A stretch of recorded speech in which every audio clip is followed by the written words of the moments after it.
Caldari. Caldari State.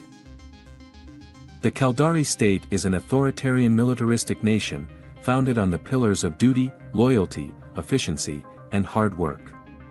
While not as large a society as that of the Gallenti or the Amar, the state is still universally respected and admired. Its economy is fundamentally sound and its military, despite its smaller size, is fully equal to that of any other empire, thanks to a well-kept fleet packed with cutting-edge technology. A nation built on corporate capitalism, the Caldari state is run by a group of 8 megacorporations who divide territory between themselves, controlling and overseeing nearly every aspect of society.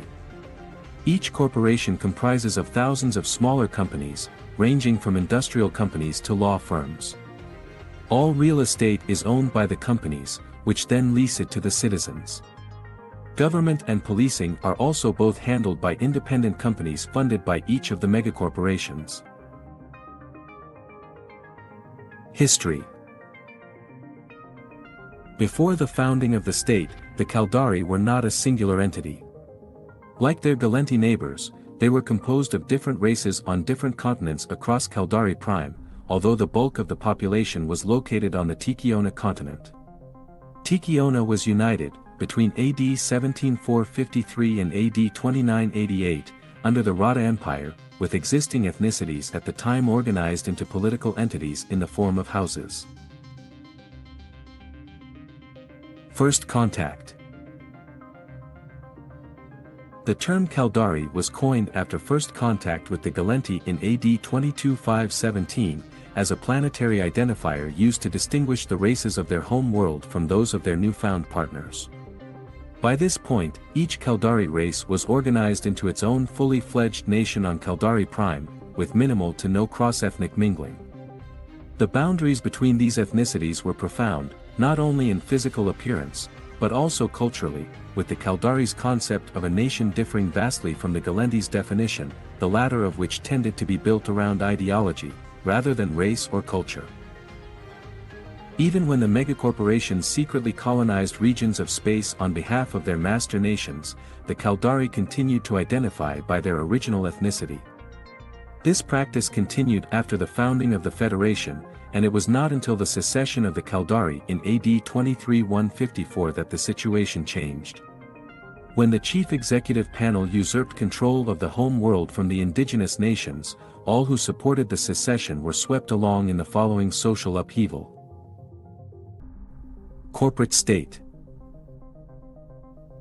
As the all-encompassing corporate state came into being, the Caldari psyche and society were shaped into new forms.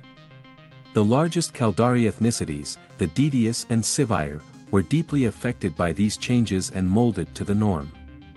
Other ethnicities, including the Gallenti, who had long been residents of the Caldari home world, were brought into the fold, where all are now identified as one race. Influenced by the Sukhavesta Corporation, a people known as the Achura decided to join the Caldari in their secession as a client state. Their pre-industrial Achura Empire, which had been discovered by Sukhavesta during the secret colonization many decades prior, was uprooted and replaced by minority Caldari rule. This mostly affected major population centers, which were developed to become full cities according to the Caldari standard. Rural areas were mostly ignored, dotted with thousands of Achura monasteries which to this day preserve the culture and heritage of the Achura Empire. Some, of course, were displaced for industrial operations in cases where they were located on valuable land, but for the most part, Achura who had not been assimilated remained reclusive and introverted, cut off from the state as a whole and for the most part untouched by its influence. It was only at the beginning of the Capsuleer era that the Achura acquired interstellar recognition, as many of them, discovering a natural aptitude, sought out Capsuleer training. Interstellar War. Over the course of the Gallenti-Caldari War, militant fringe groups of Intaki, experienced military personnel in particular, sympathized with the state and asked to join the Caldari Navy. Wary of the fact that the Intaki had a very different culture to the Caldari, but still pragmatic enough to realize the military and political benefits of enlisting turncoat veterans, Caldari officers placed these intaki in segregated divisions. The most famous of these forces was commanded by Mordu's Legion founder Muriah Mordu, who led his division to its status as one of the most successful, revered, and battle-hardened units of the war. At the end of the war, many of these intaki were offered cheap land and accommodation in Waschi city on Kamokra 4, though those who had abandoned their cultural heritage and fully integrated into the Caldari lifestyle had long since become full citizens. Due to the fact that these intaki continued to maintain their separate identity and distinct ways, their presence caused tension with native Caldari, especially xenophobic radicals who fed on the aggressive foreign policy of the state. A significant number of the intaki, facing expatriation, sought assistance from their former commander, Muriah Mordu, a turn of events which would later lead to the formation of Mordu's Legion, one of the most legendary mercenary groups in New Eden's history. In the end, the intaki were able to resettle in Waschi city while retaining their identity and culture. Provost regime. The meteoric rise to power of Taibas Hayat and the Caldari Providence Directorate, CPD, in YC-110, again put emphasis on ethnic identity regardless of cultural compliance, the two being defined as synonymous with one another by the Provost government. Hundreds of thousands of Federation expatriates were quarantined and unlawfully incarcerated, or in some instances deported across state borders, while full state citizens of Galenti origin found themselves on the violent end of angry mobs. Present day. Today, the Caldari state is built on the cornerstones of patriotism and hard work that carried its ancestors through the hardships of living on an inhospitable, barren home world.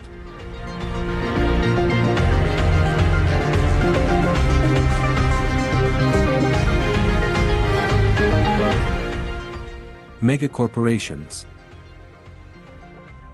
The 8 largest and most influential corporations within the Caldari state are as follows. CBD. The CBD Corporation is one of the biggest import-export specialists in Caldari space. It has established trade links across the cluster, with a huge amount of goods in constant flux across the borders of the Caldari state. Though relatively young in years as far as Caldari megacorporations go, CBD has built up a tremendous net of associates over its comparatively brief lifespan, and is today quite possibly the megacorporation most connected with every level of Caldari society. CBD has been known to call in favors from questionable elements of society when more traditional channels have failed, and out of all the Big Eight's members, it has become known as one of the most ruthless with its business practices, though it is not above the occasional bit of extravagant philanthropy, if it serves CBD's interests and proves to result in positive public relations. Hayasayada. Hayasayada is one of the oldest Caldari megacorporations, formed shortly after contact with the Galenti. Conservative and cautious in its business dealings, Hayasayada focuses mainly on tried and tested subsistence industries, such as agriculture, mining, and consumer products. Its operations are largely confined to the state itself, although it has partnerships with foreign companies to market its many products in foreign territories. Hayasayada was also the first corporation to champion development of the MTAC, for use in the inhospitable polar regions of Caldari Prime, before making the blueprints commercially available, and working with the Caldari armed forces during the First Galenti-Caldari War, to upgrade and arm them for combat use. The corporation still holds the rights to many fundamental MTAC design principles, property that it fiercely protects to this day. Hayasayada's corporate culture has evolved very little over its long history. It is an extremely conservative organization, with business strategies that lean heavily toward old-fashioned corporatism and established tradition. The corporation is still largely controlled by the family that founded it, and the social pressure on Hayasayada employees to conform is as great as ever, even for the Caldari state, where such pressure is a part of daily life. When the Caldari Providence Directorate came to power, Hayasada was one of the loudest critics of the political arrangement and often led opposition to executor hate within the CEP, alongside Ishikone. Ishikone. Under the guidance of late CEO Otro Gariushi, Ishikone became one of the leading corporations in the cluster, specializing in the production of high-tech equipment and machinery. It possesses some of the most advanced technology outside of Jovian space, and was instrumental in the development of capsuleer technology and capsule-based flight. Ishikone was for a long time the weakest of the Caldari megacorporations. Its main business model initially revolved around research and development, though it was rarely able to benefit greatly from any of its discoveries. Only in the last century or so has it bloomed, and it is now in the process of becoming one of the most powerful corporations in the Caldari state. Well known for maintaining an exceptionally high standard of living and support for its employees under the regime of Otro Gariushi, the corporation continues to follow this legacy under its new CEO, Mens Repola. The harshest and most open critic of both the Caldari Providence Directorate and Tibus Haight, Ishikone came close to bankruptcy during Haight's 5-year reign as executor of the Caldari state, due to both an expensive philanthropic legacy left behind by Otro Gariushi, and trade restrictions placed on its dealings by the CPD as a consequence of its opposition. The Ishikone Corporation now also administrates the Caldari districts on Caldari Prime, after the Galendi Federation's successful execution of Operation Highlander, which removed the Leviathan-class Titan Shigeru from orbit, ending the half-decade-long siege of the Caldari homeworld. Kala-Kyoto. Led by the revered business tycoon Hatakan Waritsu, Kala-Kyoto, or KK as it is affectionately known, is the largest megacorporation in the state. KK has its fingers everywhere, and in everything. Given its sheer size, Kala-Kyoto is the closest of the corporations to being a state within the state. Its humble beginnings date back to when the Caldari people were under the wing of the Galendi Federation. The corporation initially dabbled in trade with the Galendi, but soon became hugely successful in real estate, construction, and manufacturing. KK was at the forefront of the Caldari opposition against the Galendi Federation, a fact that is still used to great political effect today. After the rise to prominence of Tibus Haight, during the Caldari construction's riots of YC-110, and his subsequent usurping of Waritsu from the chief executive position that she had held for 4 decades, Kala-Kyoto suffered half a decade of heavy mismanagement and misappropriation of corporate funding, that brought it close to filing for bankruptcy. After Haight was forcibly removed from office, a number of fire sales of assets from smaller corporations within its portfolio allowed the corporation to maintain solvency. Still the largest and most powerful of the Big Eight, Kala-Kyoto is now on the road to recovery after the reinstatement of Waritsu as chief executive, 5 years after she was forced to part ways with the corporation by the Caldari Providence Directorate. Lai Dai. Lai Dai has always advocated quality over quantity, taking pride in designing and manufacturing products of the highest standard. With several energetic research programs that rival the great Ishikone in their scope and forward-thinking audacity, Lai Dai is the maker of a vast and varied range of products, from high-tech medical equipment to the latest battlefield hardware. After the First Galendi-Caldari War, Lai Dai, which at the time was a relatively small conglomerate mostly focused on research, began branching out and investing in the Amar and Connet corporations, supplying them with an infusion of technological creativity in forming corporate and political bonds that last to this day. Through the years, this enterprise has occasionally created conflicts of interest within the politics of the state, but Lai Dai's ideals and true devotion to Caldari above all else have always gotten it out of whatever political trouble it has found itself in. Nugoi Huvi. Usually referred to by its corporate moniker, NOH, Nugoi Huvi was originally a conglomerate of small companies that manufactured all manner of luxury goods, ranging from mobile delicatessen units to quality furniture. Once the Caldari had formed their independent empire, this enterprising group quickly moved to fill the void created when the Galendi entertainment business was cut out, and over the years NOH has gradually made entertainment its main focus. Time and time again, the corporation has been accused of underworld dealings and links to a number of organized crime syndicates within the state, as well as the Guristas pirates. These rumors, however, have never been substantiated. Sukovesta. Sukovesta, or Suvi as it is more commonly called, is the second largest Caldari megacorporation. Heavily focused on agriculture, mining, real estate, and consumer products, it owns, according to estimates from the House of Records, over a third of all Caldari real estate, when the assets of its subsidiaries are included. Suvi has a reputation as one of the state's most ruthless corporations, seizing smaller rivals and selling off the spoils of hostile takeovers to ensure its dominance in whichever market sector it chooses. While this often causes tensions between it and the other megacorporations, particularly Kalakiota, Suvi's most hated rival, it has also forced competitors to think twice about challenging Sukovesta in any market where it has significant influence.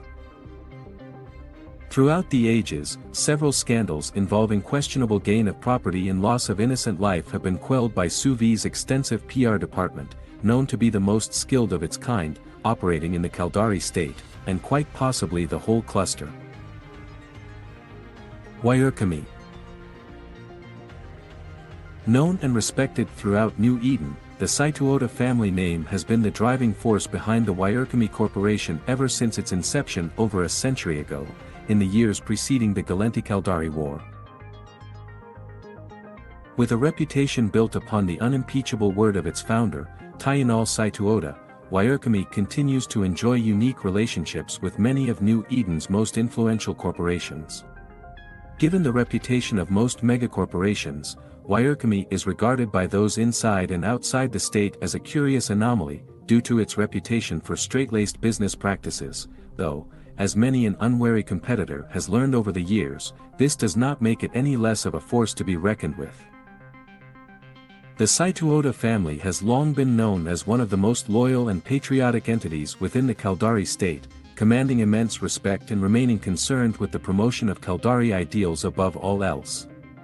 Though members of the family have become more reclusive in the wake of a few odious scandals in the last century, their corporate contacts remain as loyal as ever, due in no small part to the Wayurkami Corporation's proven track record of unswerving allegiance to the state at large, as well as the corporation's own particular allies and associates.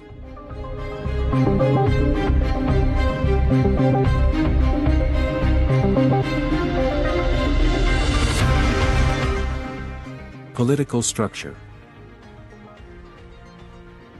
While the state is built on corporate capitalism, which gives the corporations dictatorial powers, they are just as bound by Caldari customs and laws as the individual, and the fierce, continual competition between the corporations ensures a healthy consumer-based social environment which benefits everyone. The Chief Executive Panel. Together, the Big Eight, the nickname for the 8 megacorporations who handle most domestic matters, own more than 90% of all property within the state. Each of the 8 is made up of thousands of companies of various sizes, ranging from simple mining companies to powerful police organizations. Each corporation rules its territories like its own kingdom, with its own corporate law and little interference on domestic affairs from the Chief Executive Panel, CEP. The Chief Executive Panel is a political entity which itself is jointly owned and run by the Caldari megacorporations. The CEOs of the megacorporations sit on the board of the panel to ensure that the companies are kept in line when competing with each other, smoothing over potential conflicts before they escalate out of control. The panel also handles the foreign policy of the Caldari state, and is the closest thing to a government that the Caldari have. The Chief Executive Panel also holds executive authority over the Caldari Navy, with the power to dictate any offensive or defensive actions deemed necessary to preserve the security of the state. House of Records.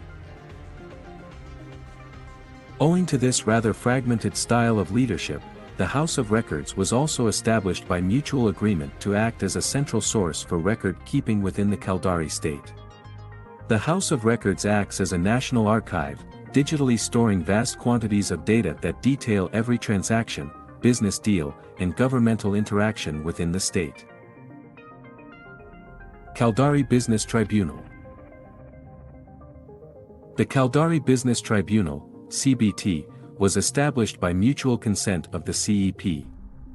The CBT is regarded as the second most powerful entity within the state, operating independently of the Big Eight and authorized to mediate in, modify, or cancel any deal, transaction, or agreement made between corporations within the state. Corporate blocks. From the outside, to uninformed eyes, the Caldari state appears to be a solid and unified corporate meritocracy. While this has been true for short periods over its history, typically during times of great trouble for the Caldari people, there are three distinct ideological blocks within the state that have grown ever more apparent as Caldari society has evolved. The first of these three blocks, the Practicals, is headed by the second largest megacorporation in the Caldari state, Sukhavesta. Commonly known as the Exploiters, the group also includes both the CBD Corporation and Nugoihuvi. These corporations have practiced unethical business tactics for decades and are frequently associated with organized crime. The Practicals see the other empires as potential markets ready to be exploited by unrestricted and unregulated trade, caring more for their bottom line than for who is a friend with whom, and even less about what long-term political ramifications their unscrupulous business practices can have. Basically mercantilist in their views on trade, they believe that profit for one always means loss for another, and they will stop at very little to ensure the state always comes out on top. The second of these three groups are the liberals, whose views completely contradict those of the Practicals in regards to interstellar trade. The liberal bloc believes in fostering improved relations with all the other empires, creating an interstellar environment where there are no trade barriers and where goods and services flow freely across borders. They believe in trade deals that mutually benefit the participants and that the empires can come together in a peaceful, prosperous future world only through cooperation and unified trade.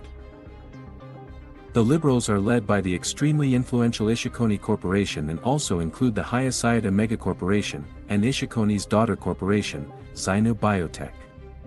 The state's strong position within Concord is maintained and accentuated by the liberal bloc's belief that promoting universal peace so that trade can flow freely and cultures mingle peacefully is paramount to ensuring economic stability for the state. The final group is less concerned about trade than about the position that the Caldari state holds in contrast to the other empires, in terms of both military capability and economic strength.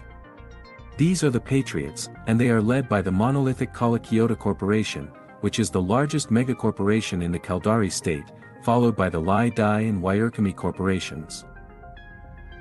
The Patriots seek to cultivate the Caldari heritage, and may often be found reminiscing about the great Rada Empire of old or weeping for their lost home world, Caldari Prime.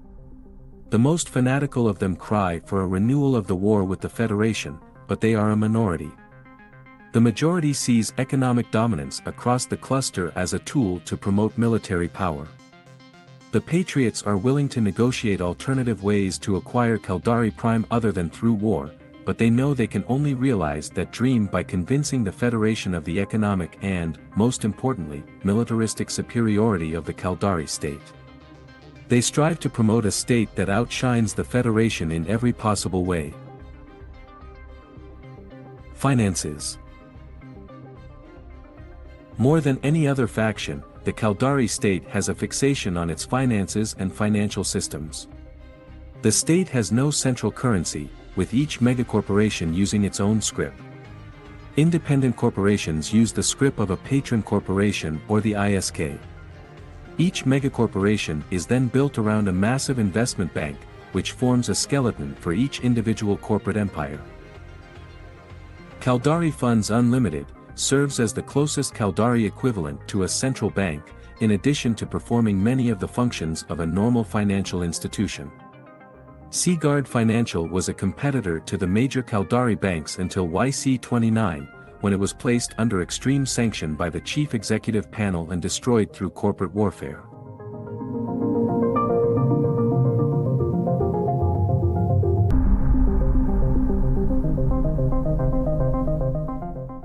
Military. The rule of the megacorporations extends not only to the financial system, but to the military branch of government as well. Each of the corporations runs their own military and police force. Corporate police forces have legal authority to act as police proxies within corporate jurisdiction, though in cases where the regional police have a presence their authority supersedes corporate police. It should be noted that within the corporate security forces, police duty is considered a lower form of duty than military duty. Police work on stations in the state is an especially nightmarish task due to the red tape involved in numerous jurisdictions involved when various parts of the station and their owners come into play. While corporate police forces do not have the best reputation for dealing with lesser infractions, especially nonviolent crimes, they can nonetheless quickly and efficiently deal with matters when circumstances require. On the more overtly militaristic side, it's notable that the 8 private militaries of the megacorporations exceed the Caldari state military in numbers and often surpass it in training. The military branches of the megacorporations originate from shortly after the Galenti-Caldari War, when Collegiata and Succavesta established theirs, as a result of a dispute over post-war development. Caldari corporate militaries have traditionally been used as a propaganda tool, using their successes and image to enhance the reputation of the parent corporation and vice versa. It's notable that some military functions, such as engineering work, appear to be outsourced to civilian personnel, including technicians in charge of setting up listening posts, who do not appear to hold Navy ranks.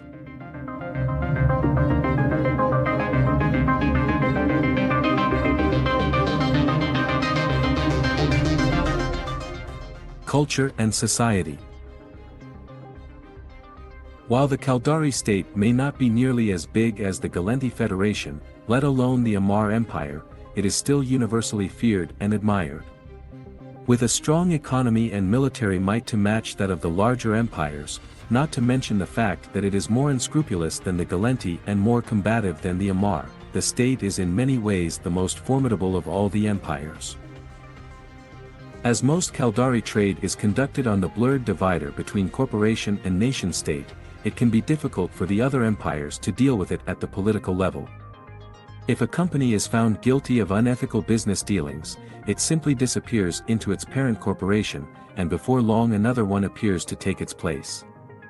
If a Caldari company is threatened, meanwhile, the whole corporation and often the whole state will more often than not back it with full force. Military tradition. Military tradition is a core part of Caldari society and heritage. As a people, its citizens fought a long and bloody war to gain their independence, eventually surrendering their home planet to the Galenti Federation in order to preserve their way of life. It was at this time that the corporations established themselves as the driving force behind creating and maintaining the Caldari state. Even though the Caldari have not engaged in all-out war for almost a century, they still strive to be at the cutting edge of military technology, and their vessels, weapons, and fighting methods are second to none. To curb their aggressive tendencies, Caldari citizens are encouraged to actively pursue a range of sporting activities, often sponsored by the state itself.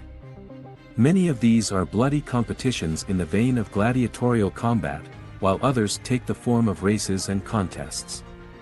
Whatever the sport, they love betting on the outcome, making gambling a massive industry in the state and a core pillar of Caldari society. Caldari society. The state offers its citizens the best and the worst in living conditions. As long as you keep in line, do your part for the greater good, and obey corporate law, life can be fairly pleasant and productive. However, to those not cut out for this strict disciplined regime, life quickly becomes intolerable. Individuals who cannot fit into the regimented framework of Caldari society often find themselves losing their respect, family, and social status with unsettling rapidity, being left with few options besides ritual suicide or exile. Although not xenophobic as such, the Caldari are very protective of their way of life and tolerate only those foreigners that stick to the rules. Given that megacorporations define their citizens' identities, the differences between the Didius and Sivire can be observed in their social habits, formal interactions, and philosophical approaches to being Caldari, rather than more overt ethnic markers.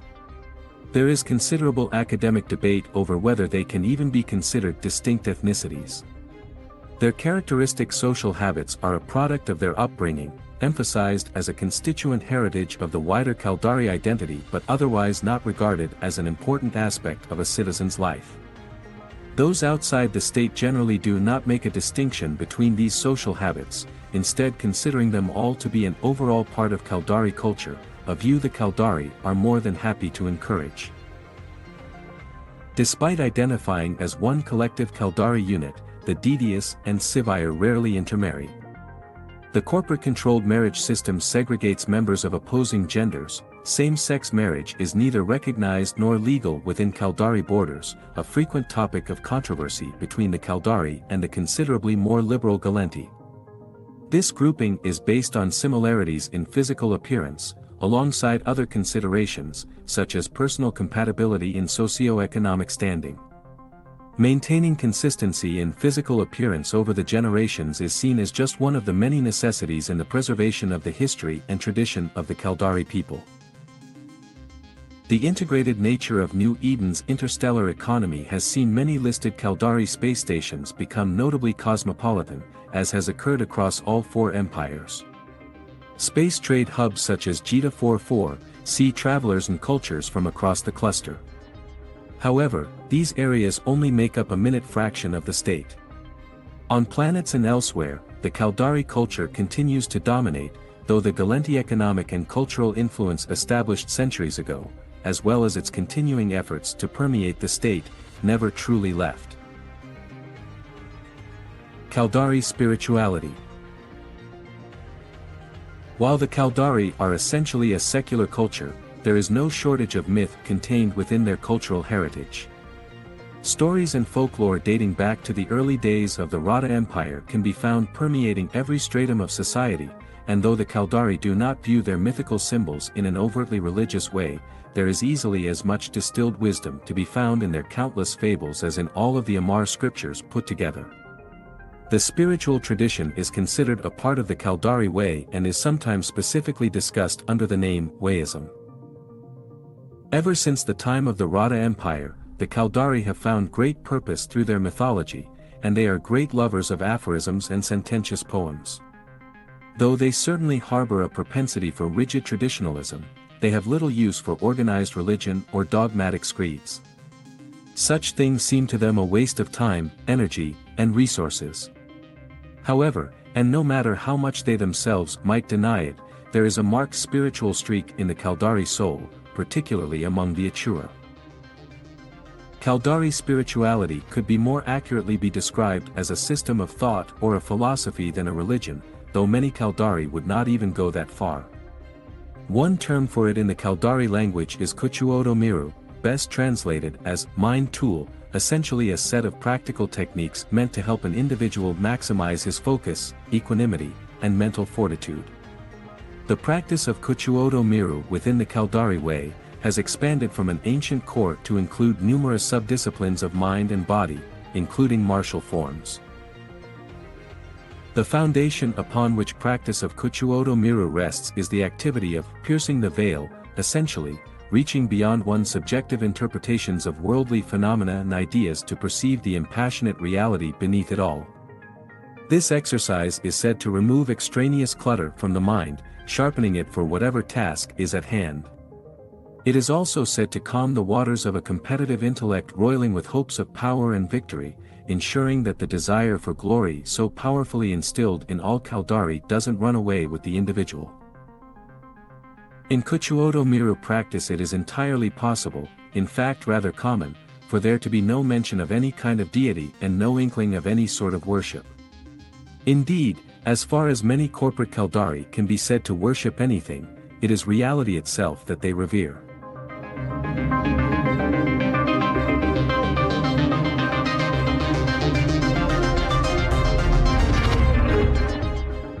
Growing up in the state.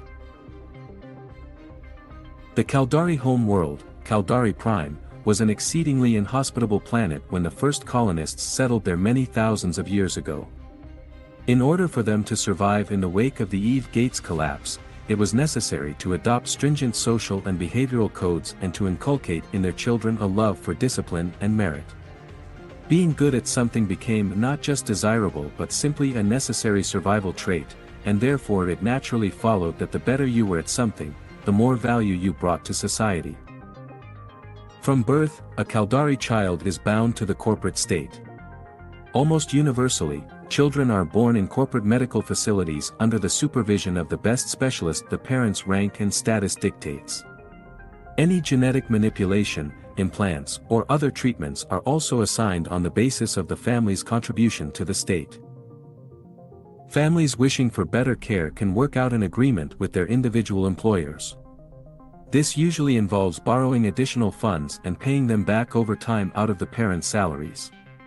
Many families will take this option to cover low-cost procedures, but it is typically regarded as socially unacceptable to seek out expensive and extravagant procedures. Thereafter, with the assistance of a variety of childcare corporations, parents raise and monitor the child closely. Early on, children learn games that help observers to assess intelligence, physical prowess, and aggressive tendencies. These activities help educational corporations work with families to decide what schooling best suits the child. A family can pay for superior training if they desire, but once again unnecessary spending is discouraged and often does not help a child's advancement. Once of age to enter school, children are taught a variety of subjects. The exact curriculum varies based on the corporation overseeing each child's education, but basic economics and the history and philosophy of the Caldari state are universal. The basic curriculum prepares the students for talent-based specialty schools later in their education. Grading is invariably done on a curve to promote competition, and rewards are given to students with consistently superior marks. Exceptional or underperforming students are re-evaluated and may be moved to different schools as a result. Teamwork exercises are mixed with competitive grading to produce students who embody both ambition and cooperation.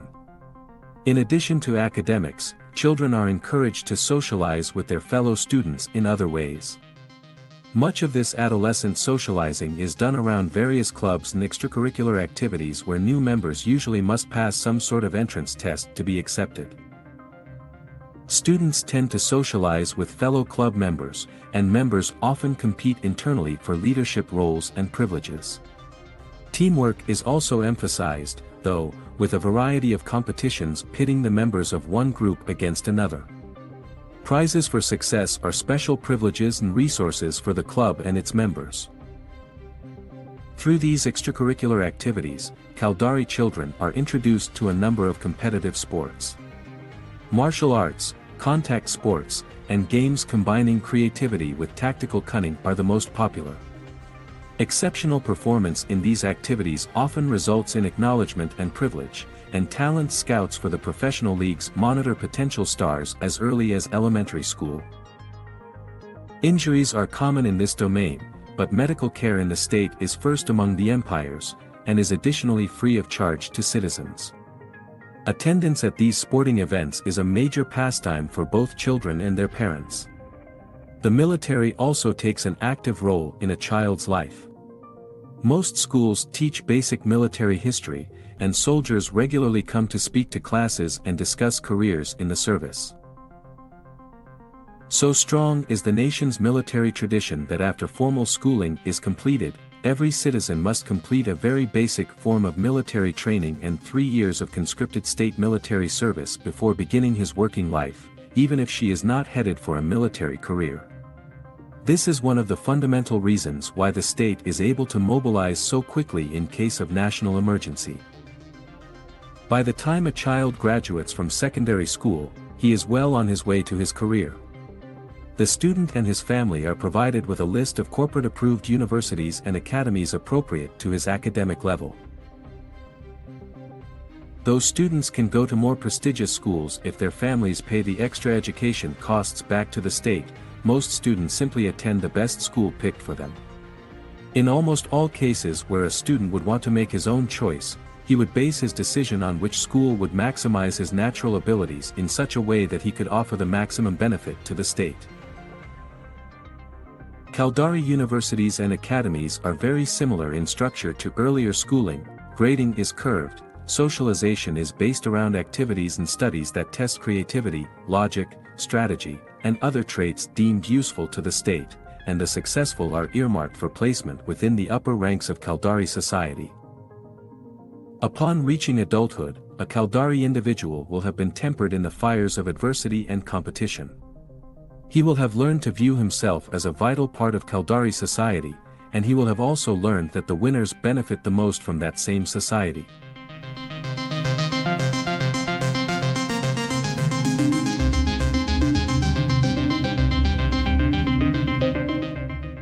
Bloodlines. In a very similar manner to the Galenti, Caldari citizens tend to place little to no emphasis on ethnicity. Most will always identify as Caldari first, followed by their loyalty to their parent corporation. Their ethnic heritage comes third, if it is mentioned at all. Ethnic Caldari account for 95 to 99% of the state's registered citizenry, with the remaining percentage made up mainly of expatriates from other empires. Due to the socially demanding nature of Caldari culture and the various bureaucratic hurdles involved, the state has the lowest rate of immigration among all the empires. Additionally, full citizenship and its myriad benefits can never be granted to anyone born elsewhere. Thus, foreigners living in the Caldari state more often than not, find themselves working hard to prove their mettle, but receiving little in the way of appreciation from either the authorities or the populace. Although technically composed of multiple ethnicities that have descended from Caldari prime, the Sivire and Didius being the most populous of these by far, all Caldari are identified to be of a single race, according to both popular tradition and their parent megacorporations. Today, the Sivire and Didius make up almost all of the Caldari state's registered population, with Achura, ethnic Galenti, and Intaki as the largest minorities, in that order. Didius. The Didius symbolize what it means to be Caldari in every way. Efficient, dutiful, and hard-working, to most they are the epitome of a model Caldari citizen. Didius can commonly be found in positions of authority within the military and political spheres, which suits their mellow temperament very well. Considered by some to be more cunning and underhanded than the Sivire, they share the traits of duty, discipline, and diligence. Regarded as slightly more inquisitive and eager to learn than the Sivire, the Didius share a firm belief that the good of the whole must come before the needs of the individual. This has greatly influenced the shaping of the Caldari state since its foundation. Sivire. In the eyes of most, the Sivire formed the rock-solid backbone of the Caldari state. Their diligence and selfless efforts have built it from the ground up. The Sivire are cool, level-headed, and relentless in their approach to both trading and fighting. In business, their trademark is often said to be straightforward, above-board dealing, where every aspect of a business transaction is planned to the letter. Militarily, their actions are direct, well-measured, and never hasty. They are more comfortable acting than talking and are never happier than when embroiled in the midst of frenetic activity. They can handle pressure extremely well, an invaluable trait in combat and other high-intensity situations. Many of the best bounty hunters and military commanders in New Eden are Sivire. Achura. Though the Achura have been part of the Caldari state for a little over 3 centuries, they have remained something of a mystery. Hailing from the inhospitable Sizio system in the Forge, they are as reclusive as a political entity can be, while still managing to participate in interstellar affairs. Intensely spiritual, the average Achura has little interest in the material world's distractions. Achura pilots have been few and far between in the past, but the desecration of their home world, as well as a recently discovered aptitude for the peculiar type of focus required by the capsuleer profession, has prompted them to take to the skies in greater numbers. Other bloodlines. Galenti. The remaining population of the state is composed mainly of peoples of ethnic Galenti, Intaki, and Khanid origin. State citizens of ethnic Galenti origin tend to have some Sivire Redidius ancestry, can trace their roots back to origins on Caldari Prime, and typically identify with only one of these two groups. The majority of these citizens were residents of Caldari Prime who took part in the evacuation to the newly formed state. These ethnic Galenti may also be Intaki, Manor, of another federal ethnicity, or at least have some ancestry from these groups.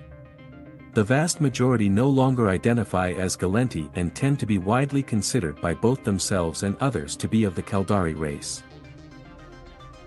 Radical Caldari who emphasize ethnic origin as being intrinsically tied to Caldari identity often tend to target these groups, though this applies to any citizen not descended from Caldari Prime or of ethnic Caldari origin. One of the more notable instances of this prejudice occurred on Erland II, following Tibus Hate's reclamation of Caldari Prime in YC-110, when almost 1,000 state citizens of Galenti origin were killed by an angry mob. There were, of course, conflicting reports as to whether their deaths came as retribution for attempting to incite violence in response to the state invasion of Luminaire. Intaki. The Intaki minority in the state no longer possess any trappings of their Intaki background. They are either considered full Caldari, or they retain their unique identity and culture in client communities across the state. The largest of these communities is in Waschi City on Kamokra 4. The ruling authorities of these latter Intaki groups must constantly act to ensure they are not victims of persecution by Caldari citizens or subject to exploitation by megacorporations. Intaki regarded as Caldari sympathizers can also be found in the state. Those with valuable skills, such as military or corporate turncoats, are brought into the fold and sheltered by the megacorporations. There are some Intaki immigrants, but the majority of these fail to adjust to the stark differences between their own culture and that of the Caldari and swiftly fall to the fringes of state society. Khanid. The shared cultural emphasis on martial and mercantile ability has seen many Khanid successfully set up homes and businesses in the state. They exist as something of an anomaly, sharing many traits with the Achura. While all of the immigrants who come to the state are more or less expected to abandon their previous identities and cultures, the Khanid are free to continue identifying as such due to the mutual respect shared with the Caldari. Likewise, as with all foreigners, they are expected to abide by the rules, but punishment for failing to do so, for a Khanid, is lax in comparison to other groups from outside the state. Their religion can be practiced in private, although the Caldari typically do not make a big distinction between public and private spheres, though more extreme elements of Khanid culture, such as slavery, are unsurprisingly not tolerated.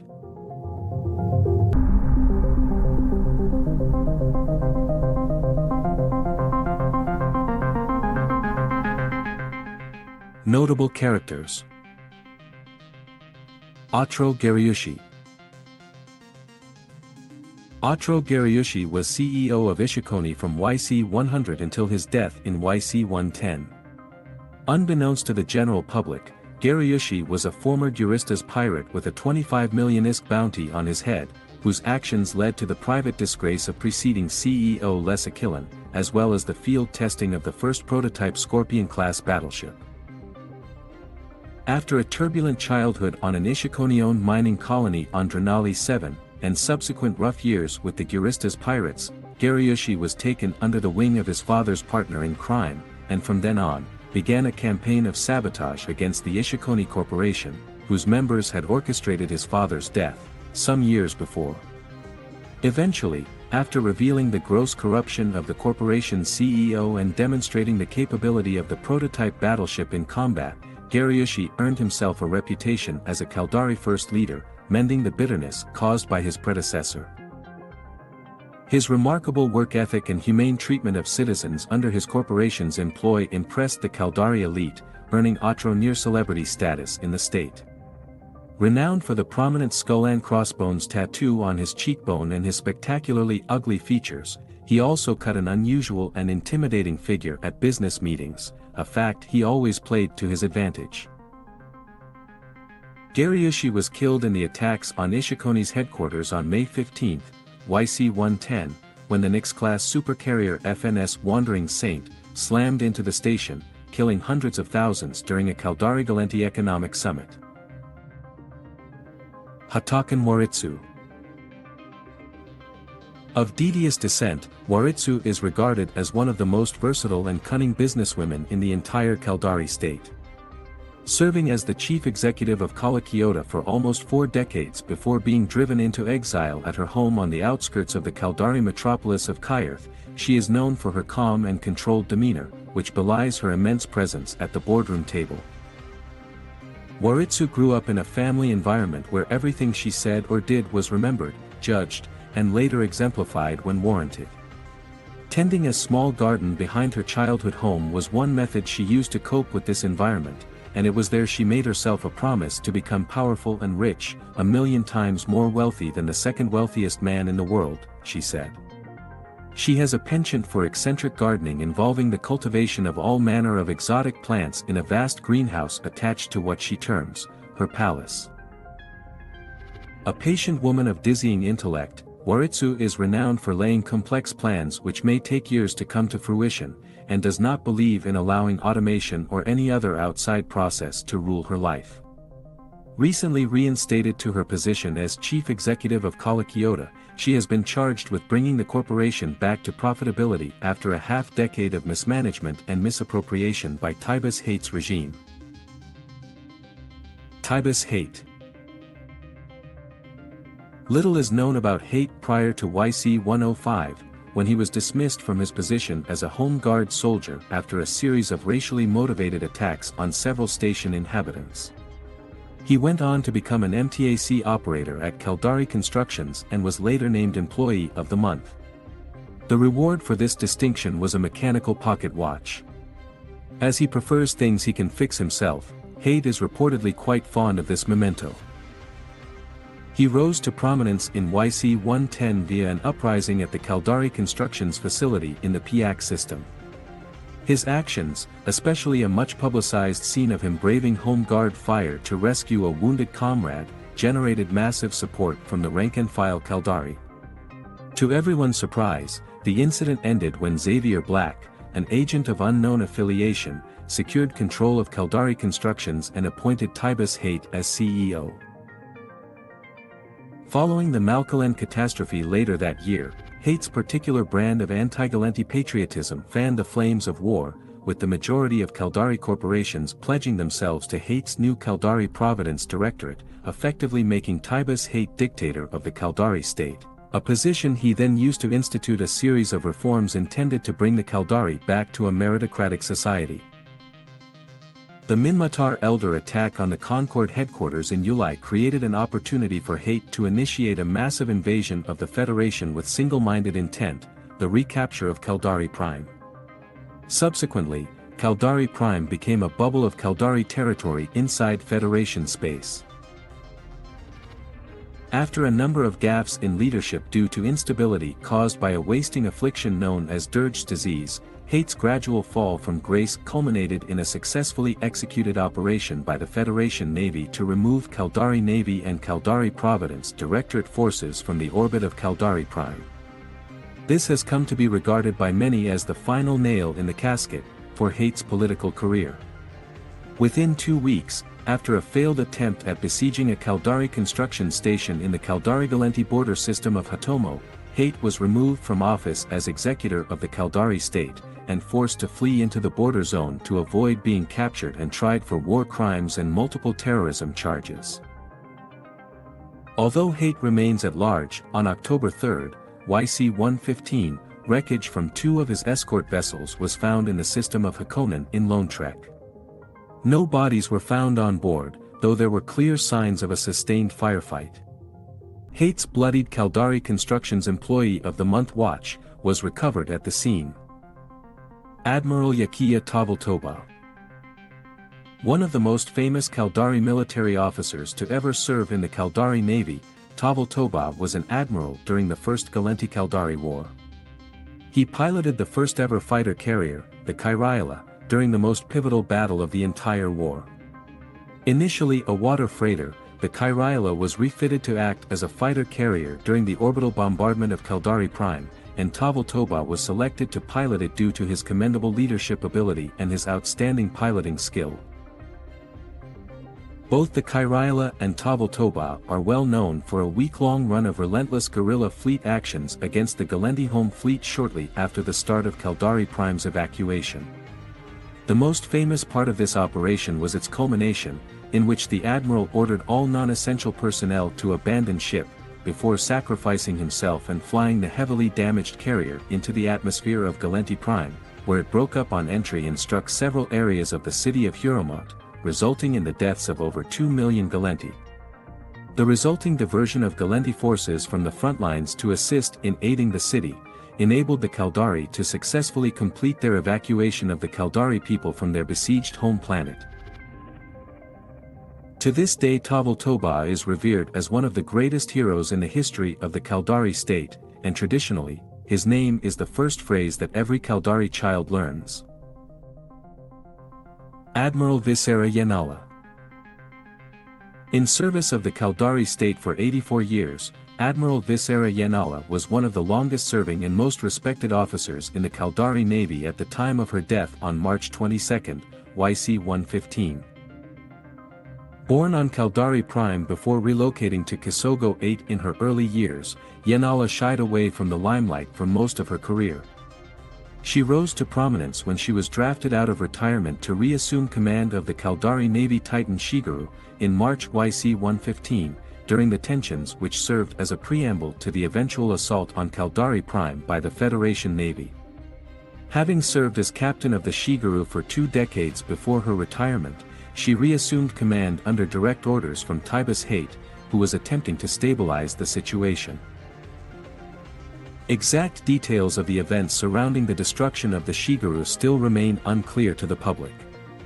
It is known that Yanala was initially demonized by both Hate and the Caldari Providence Directorate before an investigation was ordered by the Chief Executive Panel to assess the loss of the vessel. Yanala was then vindicated and declared a national hero after it was revealed that she had refused to obey no less than 7 direct orders from Tibus Hate to fire the Oblivion-class doomsday weapon, fitted to the Shigeru, directly at Caldari Prime in order to halt the attack, an act which would have resulted in hundreds of millions of innocent casualties. During the investigation, it was further revealed to an astonished investigatory board that Yanala had jettisoned the vessel's magazines, which were packed with Citadel torpedoes, into the planet's atmosphere to allow them to harmlessly burn up. She also shut down all volatile systems on board the vessel as it began to fall from orbit and break up. It later came to light that on reawakening from her subsequent capsule loss after the destruction of Shigeru, she was forced by Hate to commit ritual suicide for disobeying his orders. The revelation of the real cause of her death, after both Tibus Hate and the Caldari Providence Directorate had attempted to cover it up, sent shock waves through the Caldari state that further contributed to his eventual removal from office.